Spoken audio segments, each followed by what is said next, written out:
Good afternoon.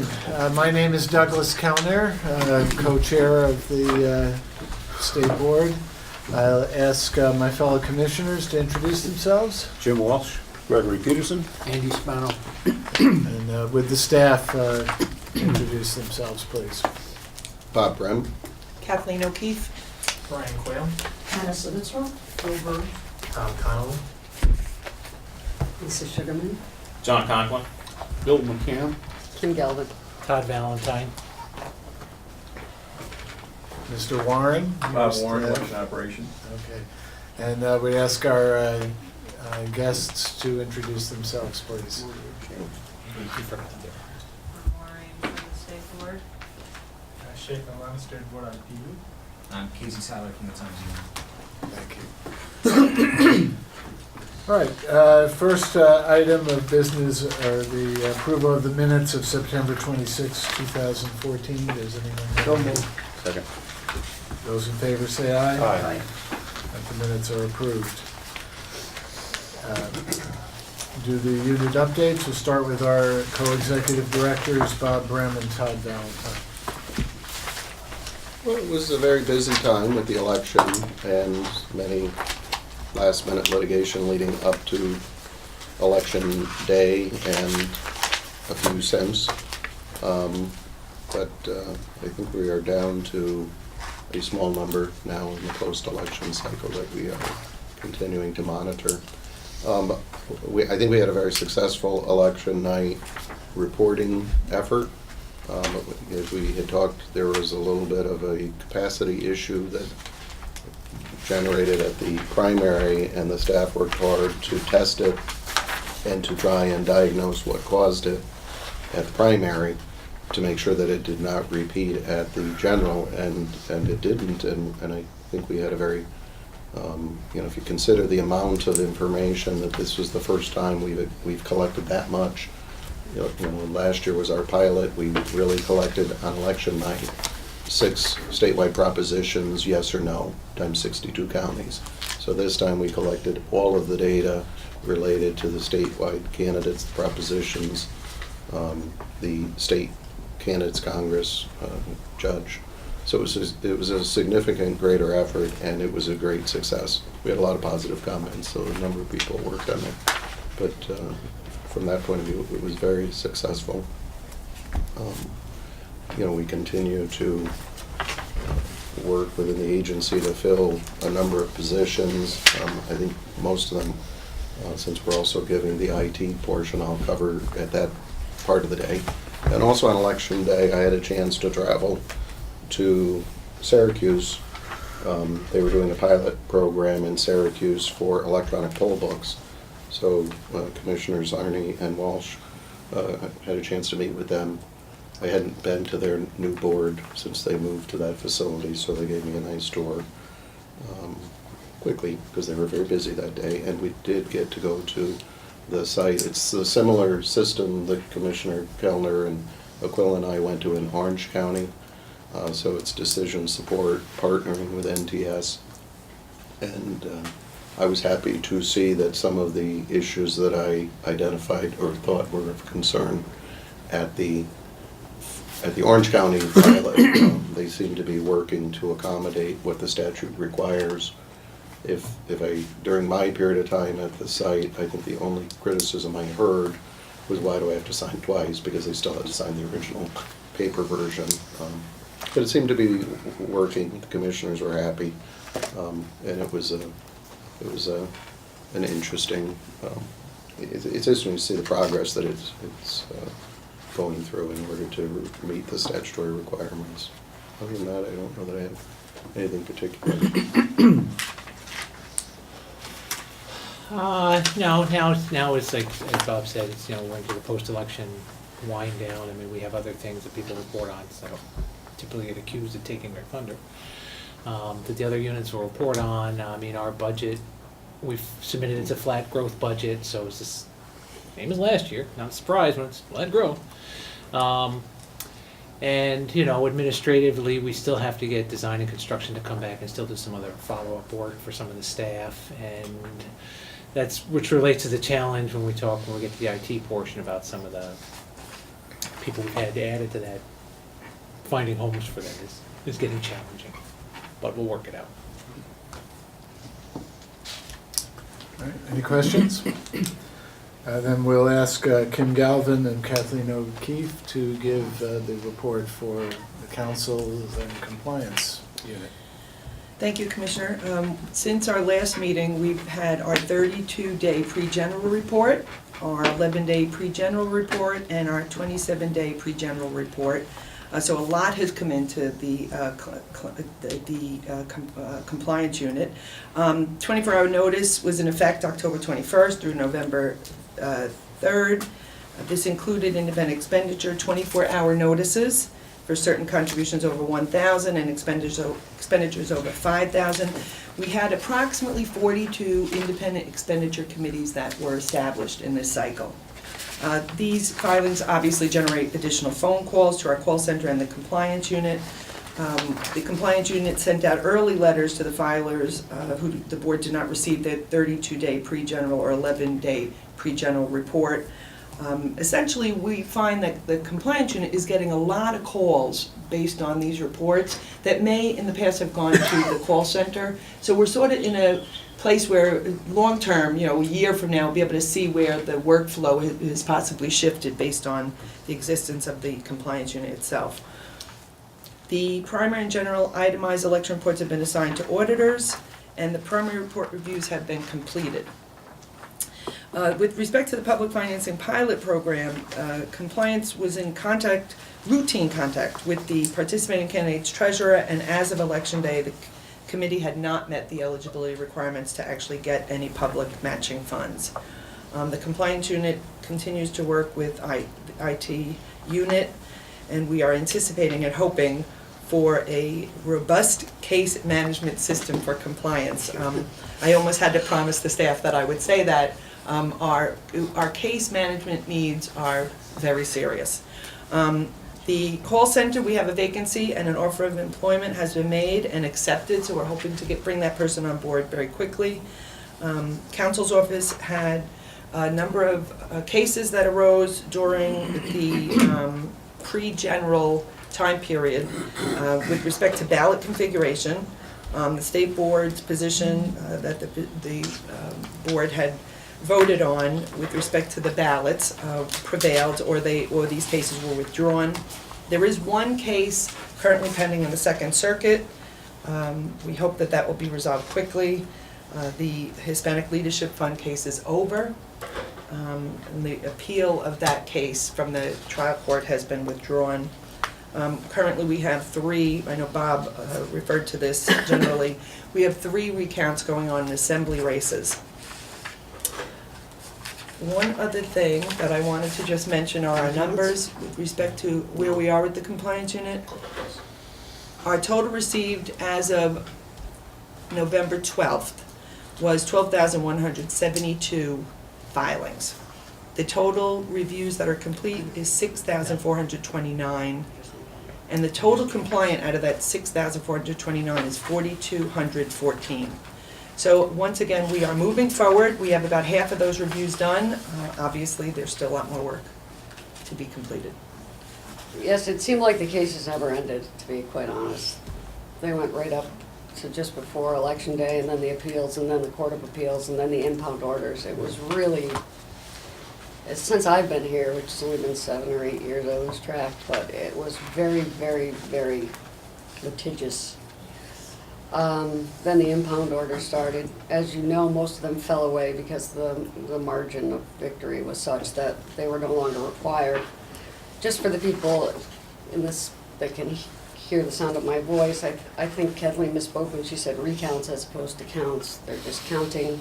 I don't want anybody to think we're recounting everything. We're just opening the paper on a schedule. And compliance has been very busy. We had a staff meeting. We tried to cross-train some people so that there wouldn't be a hole should someone go on vacation, get sick. And I think, as Kathleen stated, Ops and the council's office had quite a lot of conversations regarding ballot changes and who's on, who's off, who's up, who's down, who's wherever they are. But it all worked out in the end with regard to the interaction amongst the units, so that's all I have to add. Since we look at election night, I think it's clear and it'll make ballot issues going forward. There will be 8 parties looking at the Oh, yeah. unofficial numbers. Based on On election night, there are 8 parties already over 50,000 votes, so we will pick up 2 new parties. So once we get to the December 15th certification, we will have to make changes to the order as well as the names of parties to prepare the nice voter, or the NVRA voter registration applications, the regular applications, and get those turned around in a reasonable period of time.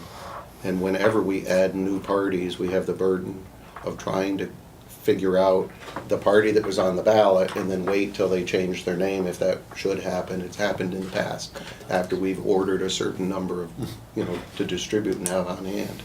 Then they come back after their first organization and say, well, no, we've changed our name to something, anything different.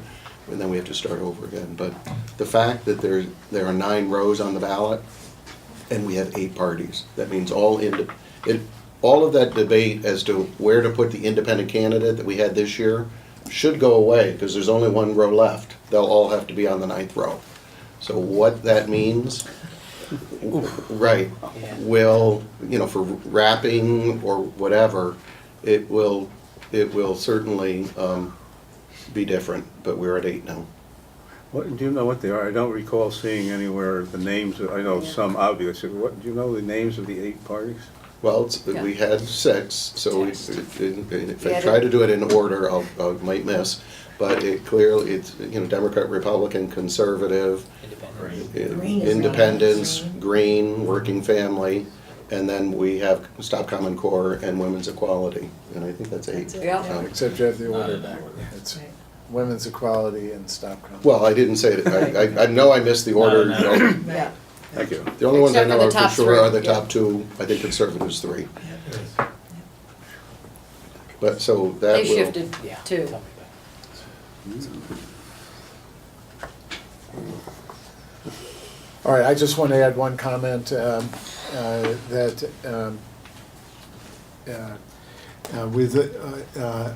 although we had a large number of impound orders, that it seems that the policy of not acquiescing in court orders that change the rules for conducting the canvass has seemed to have taken root.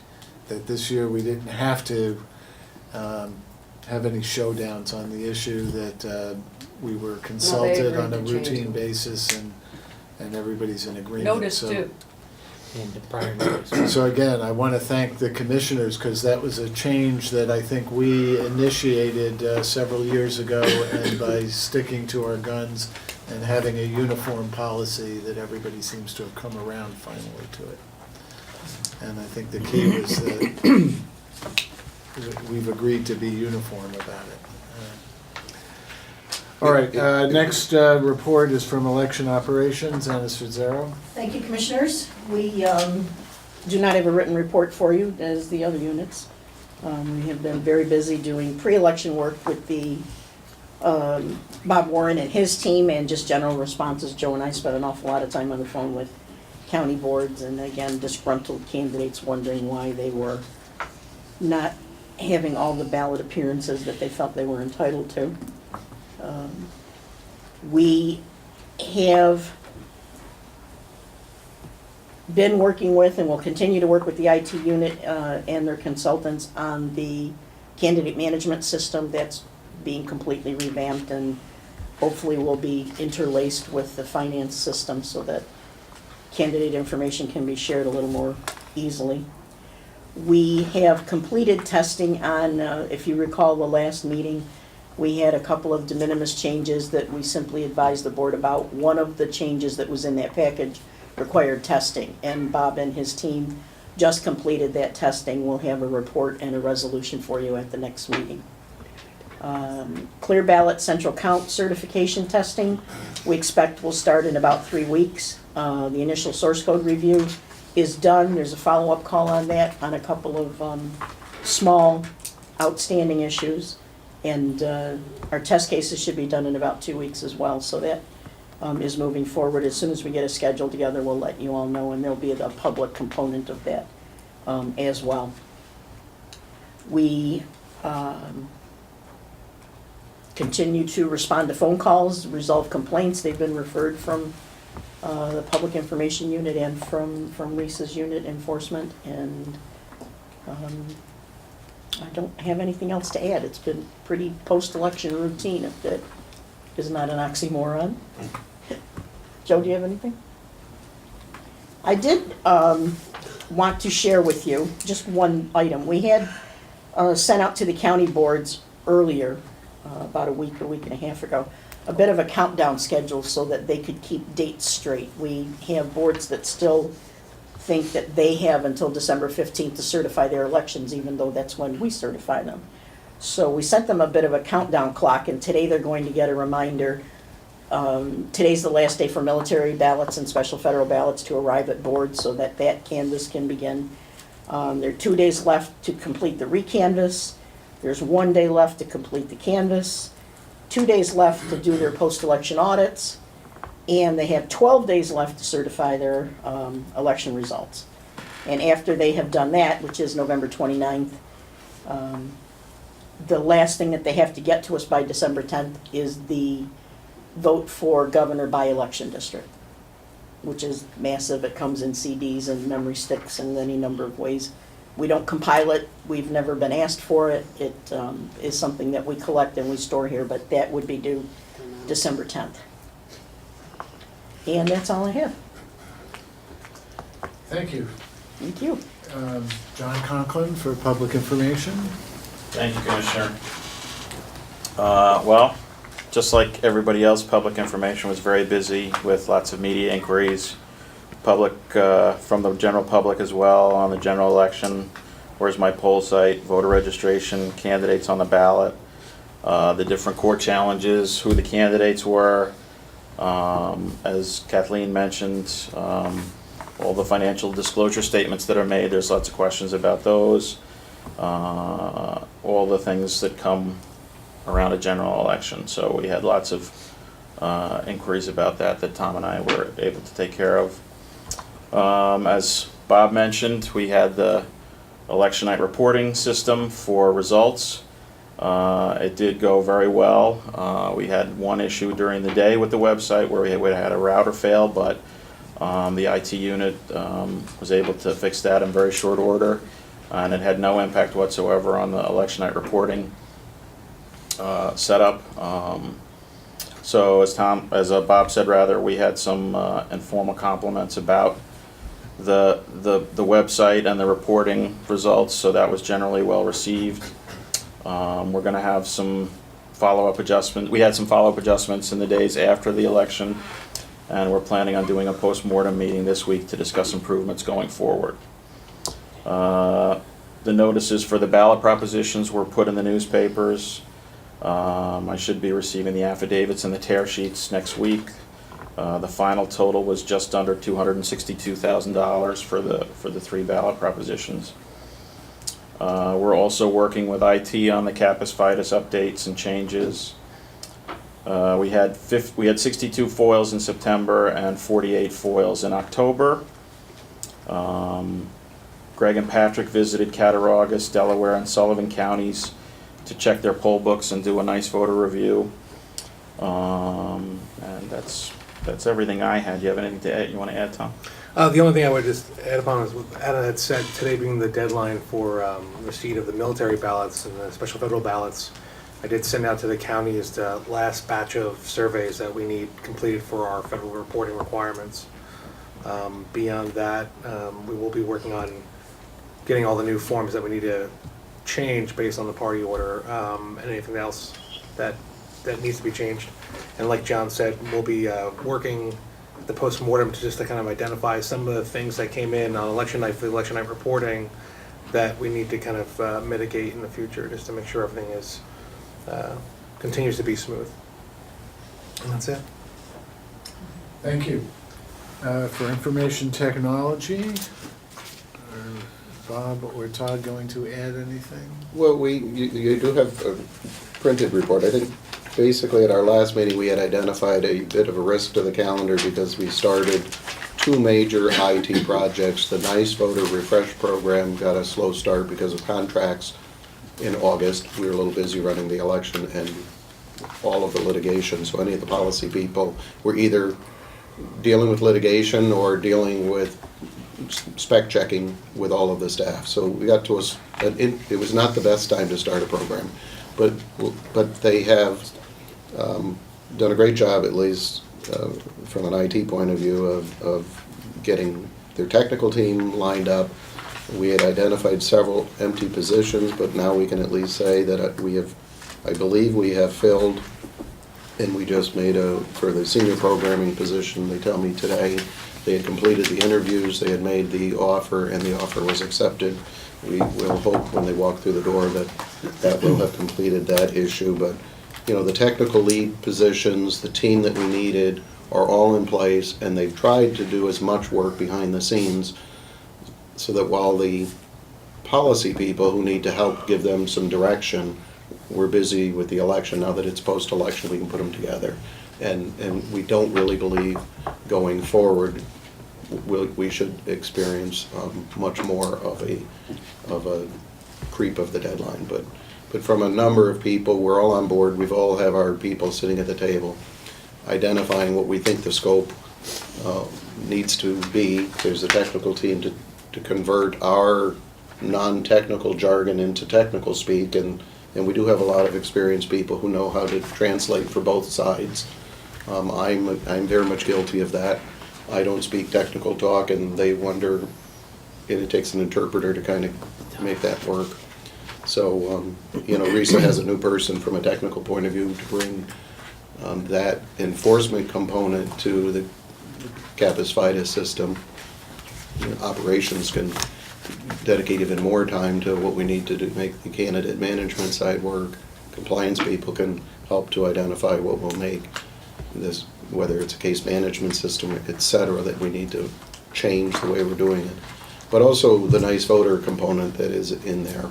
That has a deadline and a project plan that will be done before Capus Fidus. And that our goal is to have it completed and tested by September of next year, so that as soon as the election is over, we would be in a position to roll it out to the counties before the presidential or the village or the other elections that they have to run. So we think from a programming and working out the issues that we should be in a position to have completed it, and then it's just a matter of scheduling the rollout and not knowing when the federal calendar will really begin. We still think it'll fit into what we hope the federal calendar will look like. I think that's, we're still working, Todd and I, for the with the units on a weekly with the IT unit on a weekly basis until we get a full-time replacement of Dave Loomis's position. I think that's the next critical one in that unit that needs to be completed. We've had a number of preliminary conversations with Division of Budget and with Civil Service as to how best to move beyond the list that is available to us to hire from, because we have come to the conclusion that that's not the best approach for the agency. We've interviewed a group of individuals now twice, and several of the people that are within that reachable zone are the ones we did not select when we picked Dave Loomis, and we are it's not the right mix for where we're at. So we're looking at what our options are going forward. Are probably, especially during the next 2 years while we are managing these two major projects and the unit, is to perhaps do it as a project position until we get the conversion and really know what we will need long-term as the right skill set for that.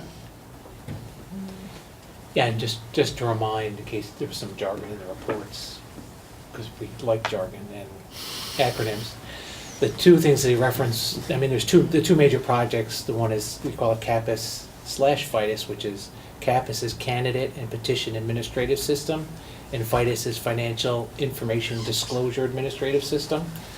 CAPAS is how we get candidates taken in, put on the ballot with the petitions. FIDUS is the financial disclosure system we use. It's not what the candidates file, but it's what we use when the filings come in. Both of those date back to the 1980s. Well-built at the time, I'm sure, but that's why it's a rebuild project to look at what we need now, and we need to change we need to migrate to a new platform, to go into technical jargon. And for that, we have, that's where we have the technical program. We now have 3 technical, a project manager, a technical lead, and then a programmer that we've used the funds that were allocated in the budget to support that. That's on a 2-year cycle. That's gonna take us a couple of years to redesign and rebuild that. That's pushed out into 2016 at this point. Again, we were delayed getting started, but they have been working in the background on some of the platform-related stuff that's not related to business rules and how they operate. The second major project, and we always call it Nysvoter because we're so used to calling that, but that's the New York State-wide voter registration database. And that too is also we call it a refresh project because that's being upgraded to the more current status for the platform. That's on a 1-year project. We expect to have that completed by the end of next year. And that is under contract. We have a consultant from the company that assisted with the original design. It's migrated through several people. You know, it's fairly straightforward because we're not rebuilding it. We're just bringing it up to the current standards for the operation of a database. And that only dates from the 1990s. So, you know, it's not quite as out of date, but it's getting there. And, you know, we've been a little hamstrung with, you know, replacing our chief information officer, so to speak. I mean, Dave still comes back, Dave Lomas, the former, to help with some of that assistance, and Bob and I are filling in with that. And we're using a group committee right now of the lead technical people on our own team, but that doesn't mean that we're not going to continue to try to come up with a way that we can get some individual in here on a day-to-day basis, either short-term or long-term, to help run that. But it's been challenging at best through the last 3 to 4 months, just because of the nature of the election. So, Thank you. Last but not least, Lisa Sugarman for enforcement. Thank you, Commissioners. As Bob said, we have hired a person who is going to help us with our computer systems, and we are working with the CAPAS and the FIDUS and working to give information that will help us in our investigations and in building that system so that enforcement can use that system to the best of the ability in our investigations, to give input so that when we do our investigations, we can use the systems in the best possible way. So we're going to have our person that we just hired become part of that group to give the information that we would need to best use the system as it's being built to develop as the system goes on. We're also under the statute in 3-1045, when investigations that we conduct in the enforcement unit are determined to go civilly, the statute provides for hearing officers that are appointed by the commissioners. And Todd and Bob and I are working on the process by which we would come to you and have those hearing officers appointed. Todd and Bob have been in touch with civil service, and they have put together the process of the credentials that those hearing officers would have. We've discussed the process by which we would ask you to appoint those hearing officers, and I have put together a preferential set of expertise that I would want for those hearing officers when we bring those civil cases to you for appointment. So that is moving forward, and we hope to get that finished before the next meeting. We had some series, one of the members of, I think, Anna's unit, Bob, gave us a little primer about how the new machines work, so my staff was able to see how they worked. So we are working together as best we can. Todd and Bob and I, we meet weekly to discuss issues that come up. Risa, my understanding is that prior to the new statute going into effect, the Board of Elections would, several weeks after each filing deadline, would just automatically bring an order to show cause to get a judgment against everyone who was a non-filer. And, you know, procedures had basically evolved where it was pretty automatic in terms of getting the judgment for fines or settling the cases up until that point. Now, with the new statute, those cases have to go before a hearing officer rather than by order to show cause? The process is that my unit would conduct those investigations. If it's determined that they should go civilly, well, there are certain things that happen Well, you say first. investigation, but I mean, if somebody hasn't filed, as I say, in the old days, there was a list of people who hadn't filed, and they just went on the order to show cause, and which went out usually, about 8 weeks after? What Yeah. happens is that the compliance unit first deals with the case in terms of the filings and attempts to, that's what the statute determines, that a compliance unit should determine whether or not they're in compliance with the statute.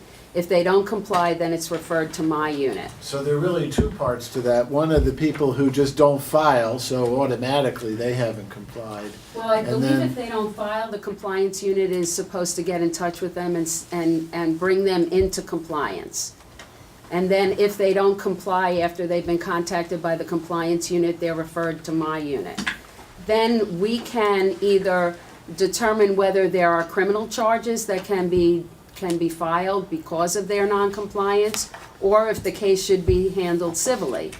If the case can be handled civilly, on determination that there are no criminal charges, then the case comes to the board to refer it to a hearing officer. That's what the statute on 3-104 says. So, since September, basically, we've stopped doing the orders to show cause for people who haven't filed, am I right? Yes. And so that process has sort of, so what happens now in terms of people who haven't done their filings for the primary calendar, which in the old days, those orders to show cause would already have been in process. I'm waiting for the compliance unit to send me those cases to make the determination. And we've been in discussion on how that's gonna happen. We have to work out that process by which the compliance unit sends those matters to me, and then I would review them. And sometimes it would be just a call from my unit to say, you need to process these cases, you need to file. And if they file, if they come into compliance, then the determination is made whether they're in compliance and nothing else needs to be done.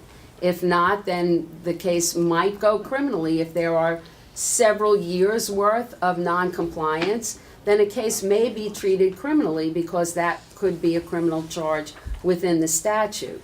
If not, then when we get the hearing officer process, then the cases would come to you for assigning of a hearing officer. And the conversation that we've had is to have a two-tier hearing officer process. One for just non-filing, which could be done on papers. And the hearing officer would get a report from me that would go through you to have a hearing officer assigned. And then the hearing officer could determine on papers and give the committee, the treasurer, the candidate an opportunity to be heard, and then decide that case on papers, or if their case is more complicated and needs a full-blown hearing under the statute, then the hearing officer would schedule a case for a hearing. So it strikes me in this one area, we may have, in general, the enforcement process seems to be much more thorough and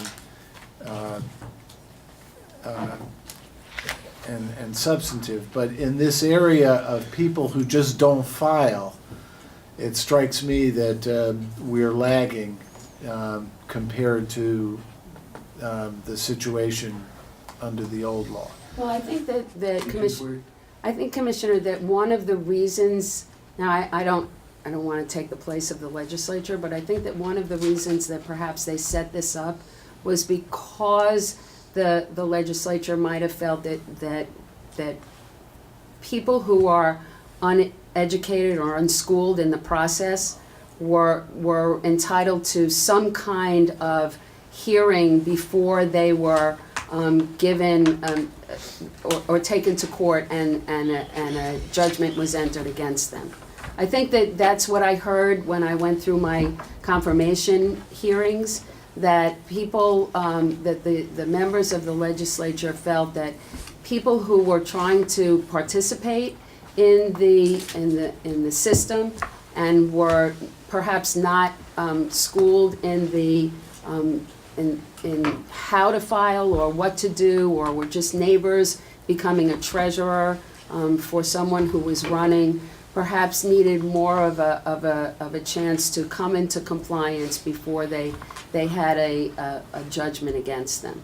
And I think that perhaps if I had to just gather why they set this in motion, and it is cumbersome how they set it out for us to do, but I think that they felt that people should be able to come into compliance with the compliance unit, and then if that didn't work, to have another chance to come into compliance with a hearing officer. But basically, until you get a hearing officer, nothing happens. Well, and we've been working on it with civil service, and that's one of the things that we hope to have done before the next meeting. But there is a provision that if there are no hearing officers, you can go directly to court.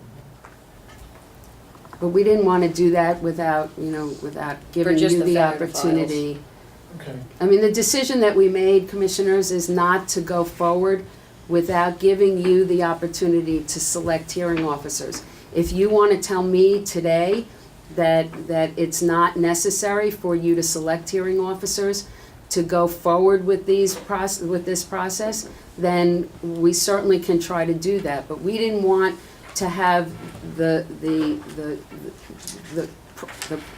perception that you didn't have the hearing officers set up, because it was just since September that we didn't give that process a chance to be set up for you to appoint them. And that's why we haven't gone forward, because we didn't want that perception to be made. So when do you anticipate there will be proposed Well, we're candidates for hoping their to do it appointment? before the next meeting. I don't know that we can get that list together, but we're very close to going to civil service with the process that we have. Getting the response. Well, except going to civil service isn't going to get candidates back right away. Well, they're not permanent employees, they're contract employees, and even talking to civil service, there are existing, what civil service provided to us in our conversation, excuse me, was an existing 3 titles related to hearing officer duties and responsibilities. They can either be full-time employees or appointed people. And in our conversation with Risa, it's a new program. None of us know yet what to expect for the amount of work hearing officers will have to do. So we are starting with the premise that there'll be contract people paid for through NPS budget, and we will identify the requirements. People will respond. We will recommend to you lists of people. it does require a random number, so it's not like one person. It's a number of people because, That you can pick from?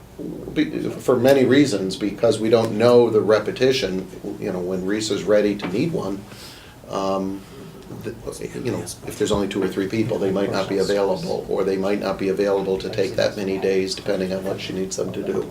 So there will be a list of people that people will be able to call, are you available, and go through a wheel like that.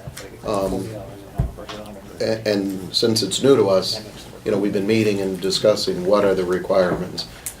Finding people to be hearing officers is probably the easier skill set. It's you know, the preferred qualifications. A good example is having some knowledge of the election law. How many hearing officers have that part? So that we can at least get people who are helpful to the process if they are reviewing. Or what training do we need to bring to this table so that the hearing officers have a clue what it is they're doing in the first place. So, you know, Risa at least identified a preferred, which makes a lot of sense, that they have some understanding of the election law as one of the skill sets. It also requires SAPA by statute. So, and in the civil service State identification. Administrative Procedure Act. SAPA. Right. You love jargon. Oh, sorry, sorry, I know, sorry. I'll translate it. In getting the approval to appoint new people on staff, it's a very cumbersome process getting them from point A to point B when they actually function. Now, so we're gonna put contract workers on. What is the process that's going, are we gonna go through a similar kind of cumbersome process? So that if we present the names or if we present things and then we say yes, how long before they get on? I don't think that's the bigger issue because we're paying them different. They're not employees, so I don't have that path to take. It's just a matter of identifying individuals. I think now that where we're at now with the list is we can get it posted, give a period of time for people to respond. We have a few other questions that we've discussed with Risa that we need to finalize so that we don't get a million phone calls from people saying, well, how many days, how much notice, et cetera. But the salaries, there's already a title, there's already a salary range for these individuals. Civil service doesn't need to create anything new from that point of view, so it should be a lot faster. The big issue is coming to you with whatever the acceptable list of people and say that, you know, here are the people we're recommending you appoint to be hearing officers. And then once we do that, Risa has an available list to pick from. It is new to us, so, you know, we did get I mean, I thought civil service was very helpful in pointing us in this direction. We just have to put the final preferred qualifications, do a few FAQs, so that when Frequently we asked post questions. it, so when we post it online, we don't get a million phone calls to our HR, our human resource person to answer those questions. So I think we're getting there. Yeah. All right. That would take, those hearings would take place here in Albany? That's one of the questions we need to get answered. Because you got some push mucker in Buffalo or something, you know, it's gonna schlep in here, it's Suffolk, and even worse. It's statewide, so. Yes, I think the hearing would take place here. Here. Yeah. Historically, all the orders to show cause were in Albany. Never has that, yeah. Well, yeah, presumably, but that's still one of the questions, because, you know, would you have some flexibility for setting up a hearing officer system that's, might go quicker if you said it's statewide? I mean, I don't know the answers to the questions, but that's one of the issues for determining. Well, There are many Or you state could do by departments phone. that have teleconferencing. Yeah. Why don't we put something in Yeah. like That's also a possibility too. Yeah, no, those are all possibilities, and then in that instance, we have to figure out, you know, do we need extra phone lines? We probably want, depending on how many hearings may occur at any given point in time. Do we use our existing rooms? Do we use other rooms? So there's, the logistics to that dictates a lot of determining what you're gonna pay the hearing officer and how you recruit them, because the range for the hearing officers goes from $40 an hour to $150. The $40 an hour people just basically come in, do the hearing, they get the report, and then they come in for an hour or two, and how much notice do you give them? The $150 an hour people, have to do a lot more preparation before that work. They may do their own scheduling, they may have their own administrative support. And then what travel, if you're gonna recruit from this area versus statewide where they can teleconference, again, how you set up that pool and how you recruit to fill that stable of pools are it's a little hard to tell people, well, we want you as a hearing officer, but I can't tell you how many hours you're gonna work, I can't tell you how much notice I'm gonna give you, and I can't tell you exactly how much work you're gonna do, but we'd like you to be in on it. So that's where the challenges come in, is trying to identify, well, what do you anticipate the workload to be? Because then at that point, technically, for civil service, those pieces are already in place. The titles exist, not a problem. They're not what we call non-statutory positions, so they're not off of the civil service list. You can recruit anybody who meets the basic qualifications. So the recruitment is probably the easier side of that, but figuring out the logistics of what you're going to recruit to is the harder part. And now admittedly, this has not been our primary focus for the last 6 to 8 weeks, because, we've been trying to run an election. But that, as we said, we didn't put it on a true back burner. I mean, we have taken the steps, met with civil service, try to get Risa to focus on, well, what workload do you think they're gonna do? And then, we can get it up and running. Short order is a relative term in state. Given the history here with non-filers who don't comply, Right. that becomes a significant number, It is. right? It could. You're Yeah, talking that's- about the don't file at all. Yeah, right. Yeah, Right. versus the compliance intricacies of the issue. So, Right. this process makes it more cumbersome than the previous process, which just got an order to show cause, correct? For the This, if you complete go down failure, that. Yeah, yeah, okay. for the complete failure to file, yes. I just put this Not on really. the You can just table. go- Commissioner, not you can really. go straight to court. You can, right, you can go straight to court, Mhm. or the enforcement officer can, or it can be done on the papers That's by a right. hearing officer. So in fact, it wouldn't have to have an Right, actual actual presence of somebody showing up in Albany or elsewhere. So those can be handled by a hearing officer on the papers, and then a recommendation goes to Risa, and then she decides, am I going to court? Am I making some kind of deal? There's factors in the statute that talk about, for instance, a de minimis problem, or how many times have you failed to file before, or have you made an attempt, perhaps since it all started, to cure it? So there's all kinds of the factors that the enforcement counsel can take into consideration, as well as the hearing officer. So some of those can be streamlined, and I think possibly it's just a matter of seeing how they actually work in real life and figuring out what is, fair to the person that's subject of this enforcement matter, but also efficient for purposes of the unit. I'm just looking for a wedge to promote teleconferencing. We have so many people running around the state, training, looking for the treasurers of the campaigns and doing that. It seems to me that if we had a robust system that had, just dealing with the boards of election in each county and us, that we could accomplish an awful lot and save a hell of a lot of money.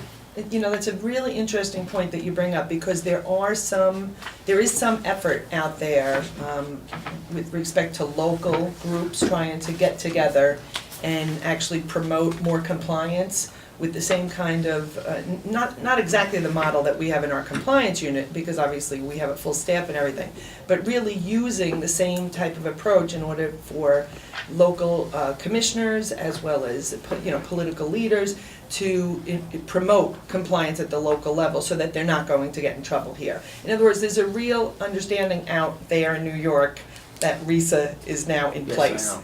And that, they maybe want to do locally what we are trying to do here at the state board, and we're pursuing that. We're trying to see how we can promote that kind of joint effort. Commissioner Spano, I also think there's a large differential on the type of hearing that you're having. So for a failure to file, probably isn't that big of robust of a hearing. Did you file on this date? Yes or no? No, But why? we have other hearings. Do you have a reason?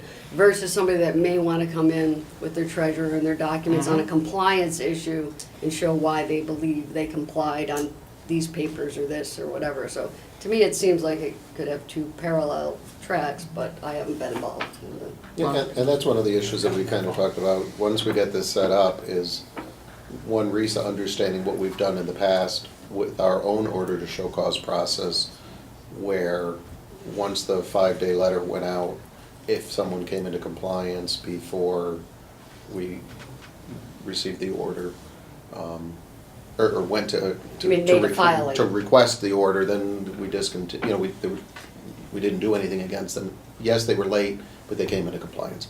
Once the order was presented to the judge and served on everyone, if they came into compliance, there would be the level of review if they were a repeat offender, and then we would discontinue by the end if they came into compliance before the judge So signed. by saying come into compliance, just for purposes of this, you mean made a filing? Made the required filing. And paid the reduced penalty. Right. Not necessarily a It wasn't a compliant full, filing. correct. We Right. didn't have compliance back then. Right. Sorry. And we've had those conversations, and I think now that we have this new, melded family kind of situation that we are trying to work out, we have to work out, that's the way we used to do it. Is that going to be acceptable? How do we bring it together? Do we, even though the statute says shall for hearing officer, is there an understanding between enforcement, compliance, and the commissioners, and we put together a program that allows the same kind of concept? We've allowed a streamlined process for people who did file but late if they weren't repeat offenders, and with a reduced fee. If that comes into place, then they could consider that as a streamlined process that still meets the statutory requirement and your guidance as to what you want to see happen. And I think that's kind of where we're at. Which ones, especially failure to file, seems to fit that category. Because as Kim said, you either did or you didn't. In some instances, we think you need to, and you prove to us you shouldn't, you didn't run maybe, or something happened that you didn't need to come into compliance. That's a different story. But most of the real hearing officer work will probably be that next type of work that we really didn't have the resources to do before. Risa is now resourcing up, so we don't know how much it will be used. That's the real challenge to us. How do we get that done? What works for her? What works for us? Are they traveling all over the state? Where will it happen? But failure to file seems to be the easier part of the component. We should be able to come up with something really quick. It's the other component. We will work over it together over many months as we learn it all. All right, interesting discussion. Thank you. So we'll move on with the agenda for old business.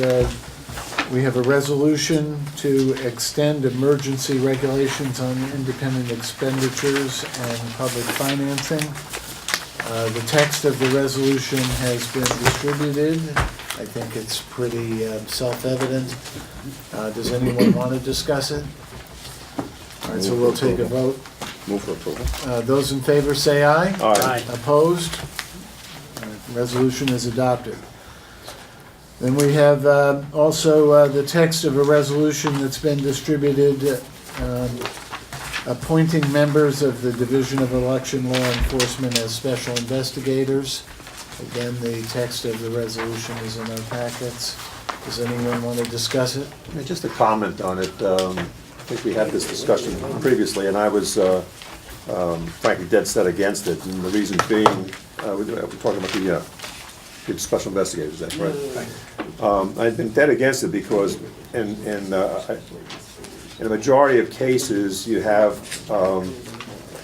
enforcement or special investigators going out to places, frankly, where I don't think a firearm is necessary. If you go into some place that poses no danger to an investigator, then I don't think there's any reason to have one. And frankly, carrying a firearm becomes intimidating to those who witness it or see it.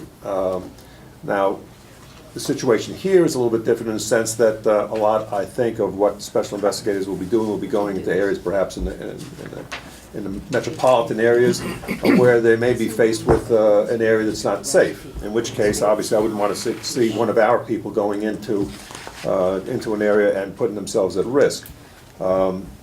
My experience had been, as a local public official, that sometimes the issuance of firearms was not always necessary and probably not always the wisest thing to do, because there's a certain sense of authority that a firearm carries with it, and that can be very intimidating. And when you're talking about a violation of election law or compliance with election law or serving a subpoena on somebody, you know, do you really need a firearm present to do that? And what kind of face do we put on the Board of Elections going in there to do that? The one thing that mitigates that, of course, is the quality of the people that would be carrying a firearm. When you have experienced law enforcement officials who have spent years, if not decades, in law enforcement, you know, I see that I would have no problem with them carrying one, because they're not the type that they're going to whip back their coat to show I got something here, and it's a Glock or whatever the heck they might be carrying, which would be very intimidating. If it's a matter of carrying it for public safety, I really don't have an objection to that. But it's my understanding that we, as a board, are the ones who will give the authority to these specific individuals, correct? That's correct. So that if we have Joe Bag of Donuts coming along and he happens to wind up in his position sometime in the future, do we really want to have him carrying a weapon? I may say, no, I don't. Maybe he has no experience, but he'd kind of like to have a gun. You know, I just want to make sure that we as a board have that authority to say, no, we don't want that. In the instant case, I don't have an objection. Well, I know we talked We about. want to clarify exactly what you're pointing to based upon the resolution as opposed to, I mean, you're talking about, not to interrupt, I Right. apologize. Go ahead. I mean, you know, what we want to make sure is that, because the section that she's referring to under the resolution still has to work in, Conjunction with the statute. that's the word, conjunction with the statute vis-a-vis, because there's only one line in here, makes numerous investigatory tools available. I mean, there still has to be within the constraint with regards to subpoena power, and there's a reference to arrest power. I don't know that we're conferring, we can't end run the subpoena approval process through the appointment under 3107, can't go back and replace that. They could be the ones to, I think that's by operation of law, that the sections in the new part of the statute that require me to come for permission to obtain subpoenas and to obtain the immunity of to obtain immunity for individuals if I needed that in my investigation. That's by operation of law. I could not do that unless I asked for the permission from the board. So I think that that's by operation of one section of the new statute limits the part of the 3107. So I think that by operation of law, it limits the ability to do that. Now, the operation in terms of the arrest, the only thing that I think that gives the opportunity to make an arrest if an investigator was during the course of an election, saw that something was happening at a poll and that it was a misdemeanor, I think that would be an ability to make an arrest at that point. But not any kind of an arrest based on an investigation, because that is limited by statute through the referral process, because I have to come to the board for a referral permission to refer to the district attorney or the attorney general. So I think that by operation of the new statute, it limits the section of 3-107. There are a couple of points that I think should be made about this resolution and a couple of changes that should be done. In the third paragraph, it says Risa Sugarman has appointed. I think it should be Risa Sugarman has recommended and not appointed. I think Now the board appoints.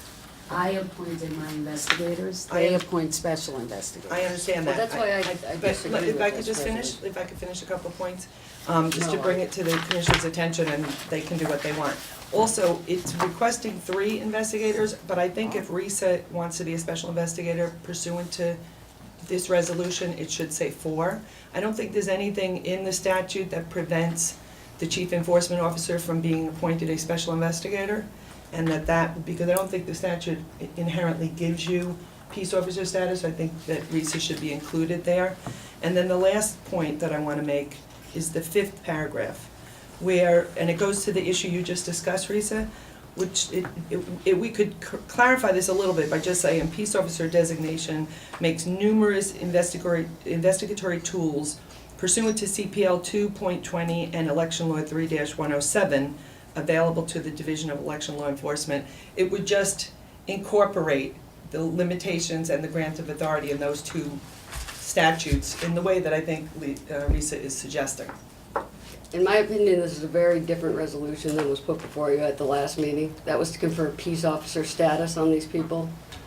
To now make it a special investigator pursuant to Election Law 3-107 is a very different animal, in my opinion, which expands the scope directly regarding the election law. As I talked with our commissioners, I had no objection, obviously, personally, for whatever it was worth, to the peace officer status. But this section of law, specifically operation or law or not, I haven't had the opportunity to look at it, allows arrests now to be made, which the statute does not, allows subpoenas to be issued, which the board does not, notwithstanding her explanation. Aren't these all the powers that JR had when he was No. investigator? He was not a special. He was not a special investigator. No, he had peace officer status. That means he was a special investigator. No, he was not appointed by the board as a special investigator. Then under the CPL, he could not have been a peace officer. Because the CPL says in the statute that election law investigators are peace officers because they were appointed pursuant to 3-107. Right, the CPL gives That was my a very understanding. extensive This- list of who can be peace officers. It This is gives what an happens extensive when list. our side isn't talked to at all. We're not prepared to come in for a change like this, but that was not my understanding. This clearly expands the scope of what was being asked for last meeting when we had the full discussion on it. And we have not, in my opinion, had time to review just exactly what supplants what with regard to the expansion of the authority with regard to this new resolution. There was no resolution last time. It was asking for a granting of peace officer status. We got hung up on the ability to carry a weapon. This is an entirely different issue that's being put before the commissioners, in my opinion. Risa, if I could just address this, if You know what? Would you Excuse let me, her excuse me, address it? Excuse me, no, let's just hold on a second. You know, there were enough questions raised here, you know, I would like to take a look at it, because as I said, my initial reaction was, I frankly didn't want to have anybody carrying a gun that works for this department. That's number one. Number two, upon review and thought about it since the last time we were here, I have reversed that and said, well, you know what, if somebody's going into a tough area, I can understand that, and certainly they should have the right, and these are professionals. So again, no problem there. But now we're going into a whole different ballgame, and frankly, as a lawyer, I'd like to take a look at what we're talking about here before I vote yes. Excuse me, So now- Commissioner, may I? It's not, look, frankly, May I yeah, say you may, but just one second. I see no reason, however, for any exigency here for anybody to be running around with guns. So we put it over to the next meeting, I don't think that's a big problem. Commissioner, the part about carrying firearms is such a small part of this. The resolution last time was the same except for the 5th whereas and the 6th whereas. No, I'm sorry, the only thing that I added was the designation makes numerous investigatory tools available to the Division of Election Law Enforcement, which are not available without such designation. It's the only thing that I added.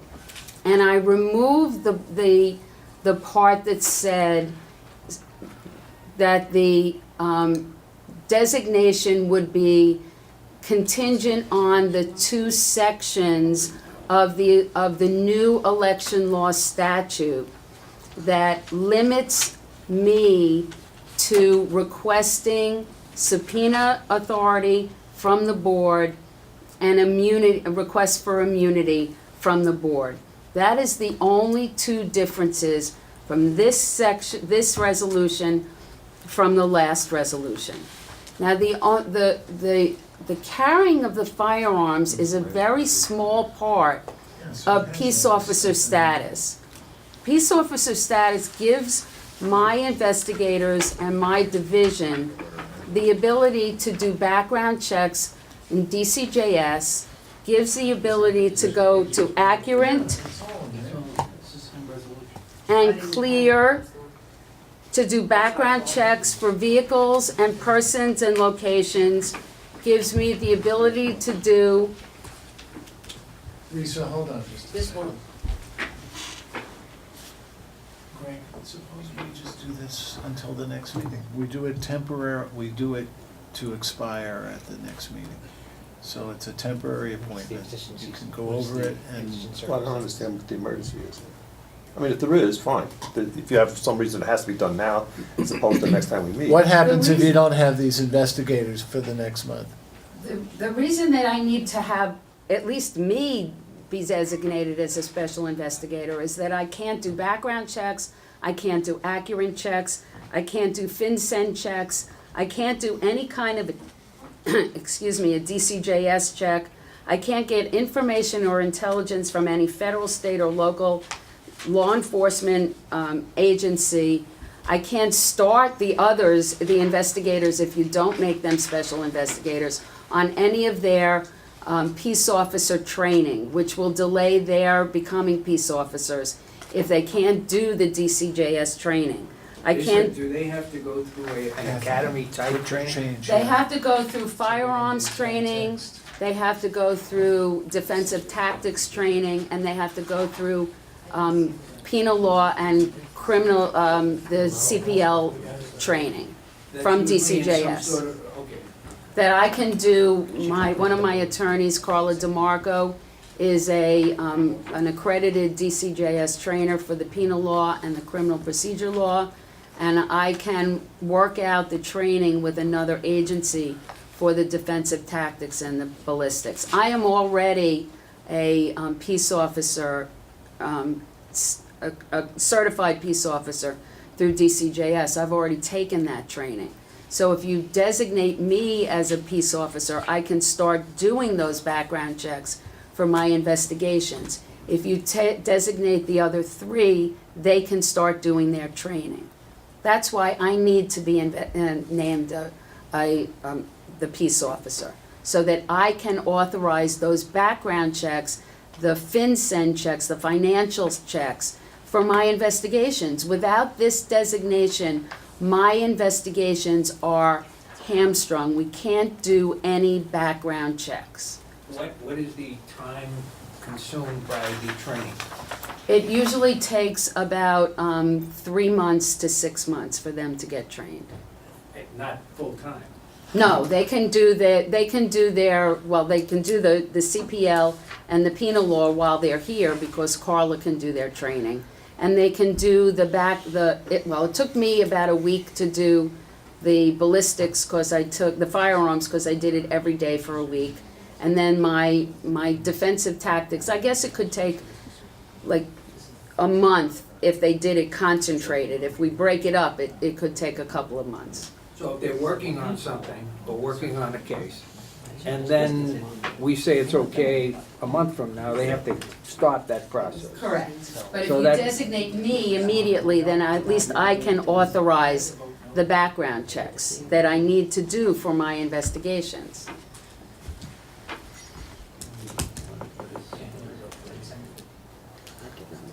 Or if you have a copy of the prior resolution, then you can just approve the prior resolution. I don't know whether you have it, I thought you had a copy of it.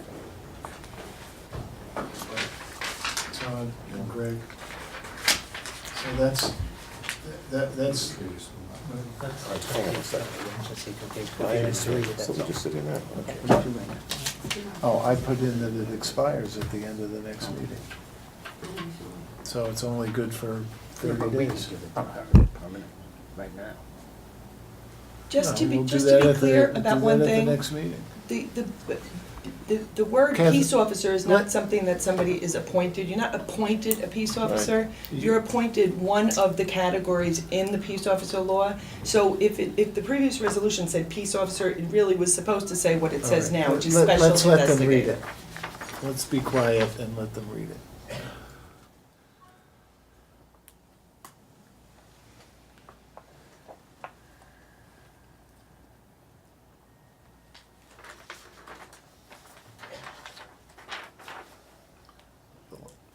The last sentence would just make it for the month, so that they can get started. What is this? This is the 17th? Yeah, month. And as to all the, I have an open mind on the gun issues and how you want to regulate that. Commissioner, and once they're designated. Let me talk to the commissioner, okay? And I just have an open mind, that's all. That if you want revisions to this, we can discuss them. I'm seeing But that as I being don't the think we issue. I should. think the issue I don't want to is hold just discussed. them up for a whole month, especially when they brought it to us a month ago. So I see it, here's the way I see it. I see it that if we don't do anything till next month, they get started on things, and then we say it's okay for them to do this, and then there's a whole series of things that come into play, which disrupts what they're doing. So at least this way they get started on it, if they get it completed, and then they're in a continuous mode. And if we don't like it, Can we just take? we take it away next Would it be month. fine? I mean, really, it would be Why don't we do it? a week and. Sometimes in theory, if we give it to it now, we can still not do it, depending upon what the subpoena situation is. Or can we Right. just take 5 minutes? That's All right, let's take a 5-minute recess. Okay. Do you want this? Let me make copies. Yes, please. Or I'll please, make make copies. copies. And You have the last, Kathleen, I changed people last to one's wrong. persons. Yeah. And I wrote in a sentence, it says it expires at the end of the next meeting. I didn't turn this one on yet. Okay, we're This is the version? live I everywhere. usually say, what's wrong with the way I said it? All right, so Commissioner Peterson has marked this up so that we would just be appointing Risa Sugarman until the next meeting. Until we can redo the second here to make it, to Is that- clarify. Go. Is that the only change, the 3 names are crossed out? There should be a sunset on there. And then 4 is crossed out. Is there a sunset on there? And the Following sunset per- provision. person. Person, It's right. not- Is All right, instead of. I'll read the whole thing again. All right, whereas the State Board of Elections Chief Enforcement Council established pursuant to Election Law Section 3100 shall conduct all investigations necessary to enforce the provisions of the election law. And whereas Risa Sugarman has been chosen by the governor and confirmed by the New York State Senate and Assembly pursuant to Election Law 3-100-3A, and whereas Risa Sugarman has appointed 3 investigators to assist her in the investigations conducted in this division. We're gonna cross that out, Commissioner Peterson? Which, the No. 3? The whereas has appointed 3 investigators? She has, that's She true. has. Oh, That's all right. fine. Actually, yeah. All right, my apologies. All right, so that stays in. Whereas Election Law 3-107 states that special investigators shall have all the powers of a peace officer as set forth in Criminal Procedure Law Section 2.20 for the purpose of enforcing the provisions of the election law. And whereas peace officer designation makes numerous investigatory tools available pursuant to CPL 2.20 and Election Law 3-107 to the Division of Election Law Enforcement, which are not available without such designation. And whereas Election Law 3-107 confers upon the State Board of Elections authority to appoint special investigators to take charge of the investigation of cases arising under the election law, now be it resolved that the following person is appointed special investigator pursuant to Election Law 3-107, Risa S. Sugarman. This resolution shall expire at the end of the next meeting of the Commissioners. Okay? All right, so those in favor say aye. Aye. Opposed? All right, who is going to do the minutes? Is that John? Yeah. Donna does a formal one too after. Here, why don't you initial it?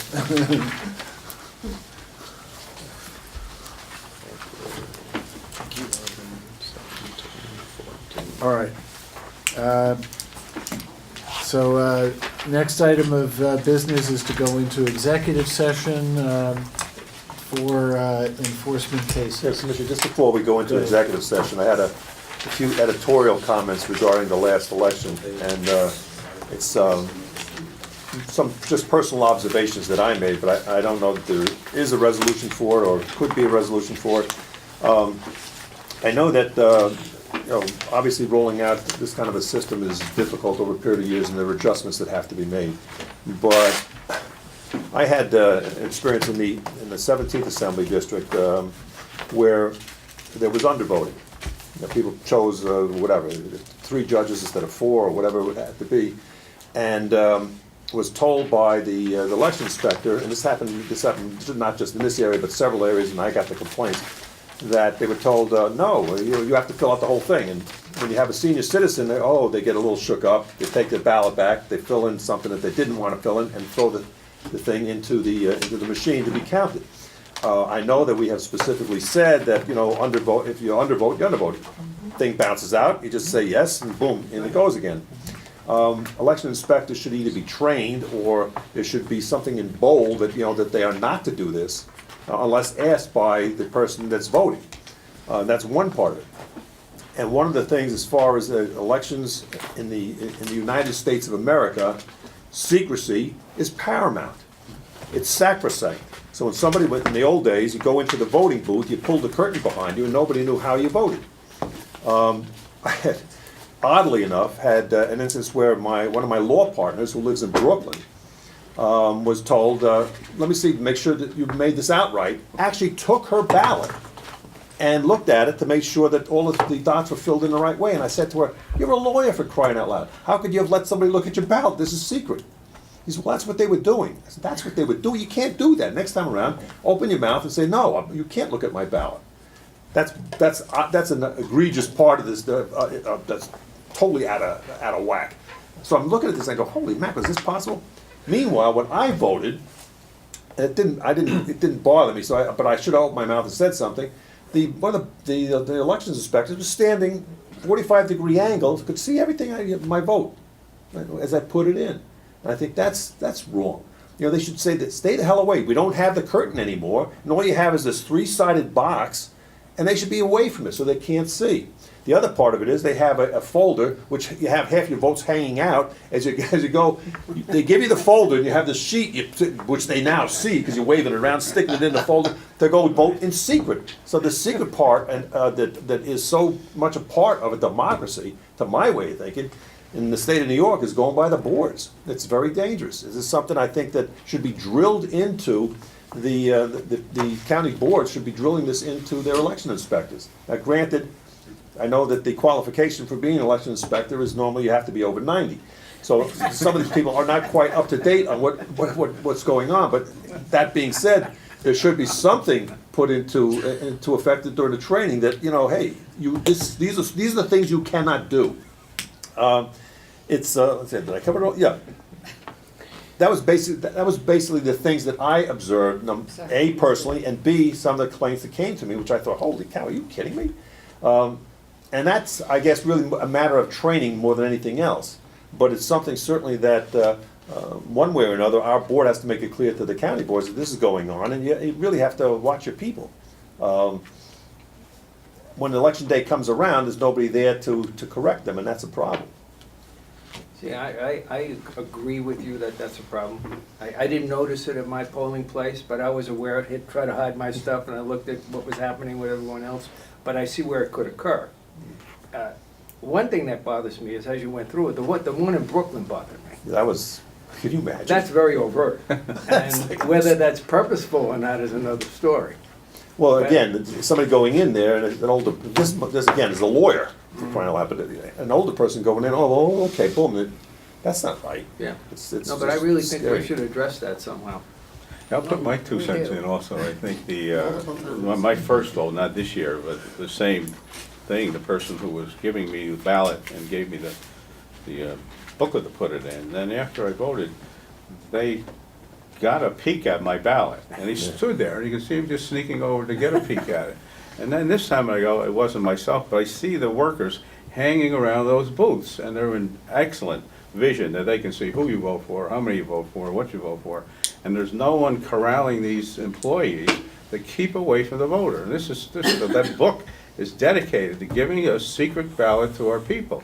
And we spend a fortune on all the other things we do to ensure a secret ballot. And these people are wandering around looking at ballots, and the people, here's a case, people think someone is an authority and they say, let me see that, they give it to them.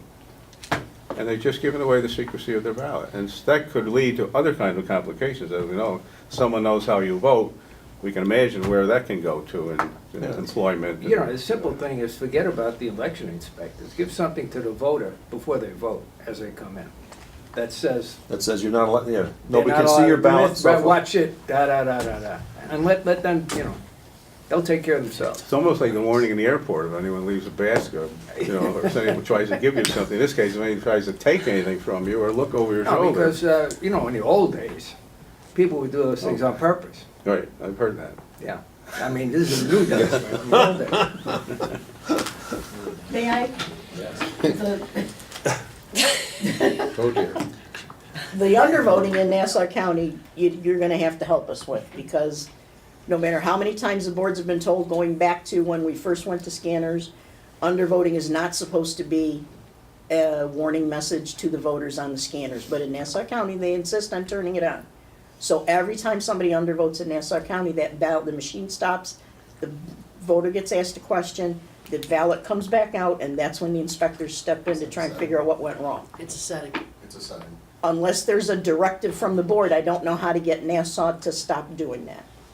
Well, we They should give have them a mind of their own when it comes to undervotes and numerous other things In as fact, well. we did give them a directive, we got sued over it. To give them a binding directive. So Can give we- them a binding directive, that's can we ridiculous. lock- Well, Can we let's lock write a down resolution the setting? to do it for the next meeting. Yeah. If we tell the vendor, And we simply instruct them, you must turn They off can the switch their overvote, thing. the undervote. I'm trying to think, in the next version of that software, can we lock down the setting if we don't want that? Anna and Joe, will you have a We'll just do the resolution? resolution. It It's can only be very Nassau. short, but just have a Good point. resolution If he tells them. and circulate it Well, he's in going to tell advance, them. so Commissioner Peterson We've and told him like others 9 can see times. it. That's ludicrous. The other issues we've talked at conferences, our curriculum, the statewide curriculum that we've given out, does say that inspectors should be near the scanner, near the privacy booth area, not in an overt way, but close enough so where a voter doesn't have to be embarrassed if they do need help, that they're not yelling across the room. We have overly helpful inspectors. We've been fighting this fight all along. We'll continue to work on that in our presentations at the conference, and we'll take another look at that Yeah. training manual and see if we can word it a little more But the forcefully. commissioners, I think, at the But- local boards do impress it upon the trainees that they're training too, because they get the most complaints Right. about privacy, stop doing it. Hey, I think part of it too, I know where I vote, it's an extremely small space with a lot of people and a lot of booths. The voting poll site is just too small. Everybody's No, on that's top true, of too, each yeah. other. Yeah, that would do it. But even the privacy sleeve, if they're using, for lack of a better term, a legal size file folder, it's not gonna fit the not a 22-inch vote, ballot. And we have requirements, the statute, the regulation for privacy sleeves. And where people rely solely on this type of a sleeve, it doesn't accomplish. But the whole concept of how to, Well, a lot of the harm Be trained. emanates because they panic so much, because if you do jam that machine, they're in a whole world of trouble, and those inspectors don't know how to fix it, so they're so afraid that you're gonna shove it in wrong, that they're like, I think it's more preparation so you don't jam the machine than it is, I really wanna see who you vote, at Oh, least from what I don't I've think there's anything, experienced, I don't right. think there's any bad intent, I just think. So I purposely, I'll say, I flip it upside down. They go, at the first election, they were like, you can't do it that way. I said, yes, I can. And it went. I mean, so you have to, after I did break it. for the next conference is the week of January 12th at the hotel for the Election Commission Association. Certainly, they look to us for what we would like to cover. and we will certainly take your recommendation and cover Privacy. privacy. Beef up the training issue so that Yeah. inspectors get a little more Well, the whole concept of privacy concerted that needs to message be about hammered away. not taking ballots and Yeah. how you can only vote at one party line. In New York City, we had that complaint again, even though they spent all last year in training Right. resolving it from the complaints we had the year before. I don't know Or where they tell them that, they have to fill in all the Yeah. ovals on one line. I don't know where those messages come from, but You're lying. That's they don't come from us. I just That's want right. you to know they never That's New came York from City. us. And remember, it is a question of scale too. I mean, we have approximately 15,000 poll sites with 4 inspectors each that work a limited time. So the training, we don't always get the training time that we like to, because there's so many things they have to know. And, again, we have reiterated this, it has been part of our training program. We'll do it again. though. We'll do it again. We're not gonna let up on it. No. I mean, because it is one of the consistent issues that you, along with a lot of other voters, do say, hey, that guy keeps looking at my ballot. It's like, well, probably just trying to figure out how we can help you when something goes wrong, as Kim said, because They do panic. they do panic because they don't always have that regular experience. It's hard to get that regimented training, and this isn't the military. I can't keep drilling them day in, day out for 13 weeks at a basic training. We love it, but I like the recommendation we come up with, They'd be the right trained. to a private ballot, because we can post that to our website and give it to think people it's for actually distribution to the public, once they know. think it's So your not. lawyer friend in Brooklyn will Can you know, believe that? besides you've given him counsel now. The message be printed right on the privacy sleeve. Don't give your ballot to anybody. You insert it into the scanner. If you have trouble, Except for, ask an inspector except for for that's help. gonna take a lot of money and the counties are gonna have to do this. We'll have to all Just put sit on our down and website figure it out, right? Distribute it in the world wide web of distribution and We work on go for freebie first. Just to follow up. We in printed terms- 60,000 privacy slips. In my small world in the Public Information Office, I think those complaints have gotten fewer and They fewer have, as the scanners have become more familiar to the voters since we started. So while there are still clearly problems out there and training that needs to happen, the complaints have gotten fewer and fewer from when we started until now. Yeah, So. they have. All right, well, thank you, Commissioner Peterson, for starting that. All of Sorry, another headache. No, it was very good discussion. Thank you. If we're So, do we have a date for our next meeting? December 15th, Monday, is the date for certification of the general election. Then the meeting after that we don't have yet, so if we want to look at January. So we're talking about Before the- meeting on before the December 15th. 15th, the last day. That's what we said 2 meetings ago, but Okay, Yeah. that's fine. Before the 15th of No, January. we're gonna meet on the 15th. On the 15th? Of December. December Oh, 15th. no, December, I'm talking about January, yeah. January, I think Bob was January, talking the about election January commissioner 12th. conference starts, they drive here for the 12th, I believe. And their meeting days will be 13th, 14th, and then their departure day is the 15th. So, Well, meeting during if you're conferences tends to be coming to problematic. Albany to attend that session, do we want to try a meeting in that area? That's always cumbersome for the staff, because you got a ton of things to do, to prepare for those meetings. I'd rather not. Then don't pick those days, Yeah, but, do it the next week or the week after? It's I the won't week of be, the- I won't be here that part of the month. Which one? 19th through 22nd. Second part of January. Oh, okay. so if we do it the first week of February, the second week of February, there is the election center conference in Washington that Todd and I try to attend. He succeeds more than I do, just because of my own schedule. What about the one of those travel days though, the 12th? Nobody's in town yet. 12th would work if I you think wanted the to do it 12th on the makes arrival sense. day. 12th is good for me. Yeah, there's not a lot of people here yet. It's just they have like committee meetings at the end of the day and they get ready to start like 9 o'clock the next morning. Well, it's actually more convenient for me then, because we can go to the committee. Well, if you're here, then Right. I'd rather first week of February. the first day is better than the last day, I Yeah. agree. Especially if you're not gonna be here, that would be even more problematic. Well, I can be here at 12. The 13th is the, Any- when all any- stuff happens, right? Yeah, that's a bad day. 12th's a bad day? 13th is a bad day. 13th and 14th are bad days. Either when they've all left on the 15th, Can we or when they're all tentatively arriving say on the 12th? We'll make a decision next All right. month. Tentative. All right, then the motion on the floor is to go into executive session to discuss enforcement cases. Those in favor say aye. All right. All right, we're in executive session, and we do not expect to reconvene in public session. That's fine.